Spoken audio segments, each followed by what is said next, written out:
मैं इस वक्त जीएमसी जम्मू की मॉर्चरी के बिल्कुल बाहर हूँ।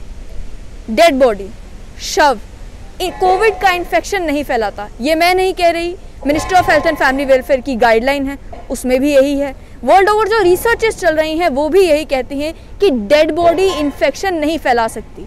इन्फेक्शन फैलता है तो फ्लू ट्रांसमिशन से फैलता है।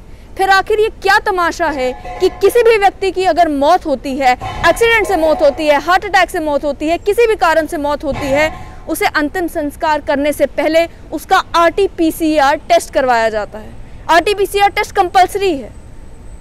क्या कारण है कि एक व्यक्ति जो मर चुका है उसके परिजनों को 7-8 घंटा इंतजार करना पड़ता है कि कोविड टेस्ट नेगेटिव आ जाए, उसके बाद हम अंतिम संस्कार करेंगे।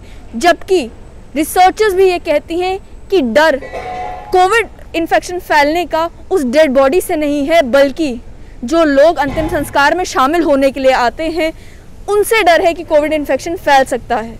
लेकिन उन लोगों को लेकर भी गाइडलाइंस बिल्कुल साफ है। अगर आपको अंतिम संस्कार करना है, कोई भी फ्यूनरल होना है, 50 लोगों से ज़्यादा लोग उस फ्यूनरल में इकट्ठा नहीं हो सकते, तो फिर डर किस बात का है। और अगर ये भी चिंता है कि RT-PCR, ये भी चिंता है कि कोई व्यक्ति जिसकी कोविड के कारण डेथ हो चुकी है उसका टेस्ट करवाना ज़रूरी है, तो RT-PCR टेस्ट ही क्यों, रैट टेस्ट क्यों नहीं? रैट टेस्ट जिसमें आधे घंटे से 45 मिनटों के अंदर अंदर पता चल जाएगा कि वो व्यक्ति इन्फेक्टेड है या नहीं है।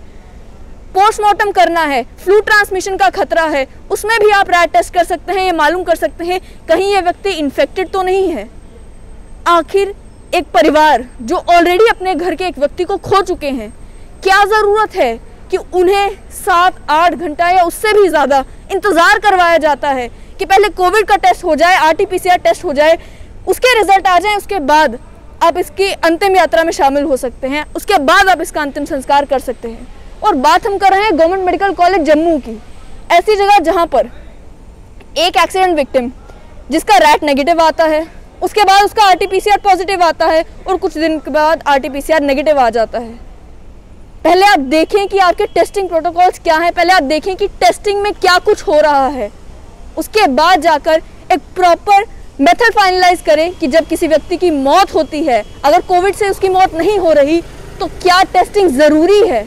अगर ज़रूरी है तो RT-PCR क्या ज़रूरी है? क्या रैट से टेस्ट करके उस फैमिली को भी रिलीफ नहीं दिया जा सकता? वो परिवार जो ऑलरेडी अपने घर के किसी व्यक्ति को खो चुका होता है, जो ऑलरेडी सदमे में होता है, उसे और परेशानी और दिक्कतों का सामना करना पड़ता है जब ये कहा जाता है कि पहले आप इंतज़ार करें, कोविड का RT-PCR टेस्ट होगा, उसके बाद आपको बताया जाएगा कि आप बॉडी लेकर जा सकते हैं या नहीं। उसके बाद बताया जाएगा कि क्या प्रोटोकॉल होगा, क्या कौन सी एम्बुलेंस में लेके जाया जाएगा, कौन से ताबूत में लेके जाया जाएगा उस डेड बॉडी को। तो एक परिवार जो अपने घर के किसी व्यक्ति को खोता है, उसका दुख, उसकी तकलीफ समझने की ज़रूरत है और ये समझने की ज़रूरत है कि एक व्यक्ति की अंतिम यात्रा एक डिग्निफाइड मैनर में कंडक्ट हो, ये बहुत ज़्यादा ज़रूरी होता है।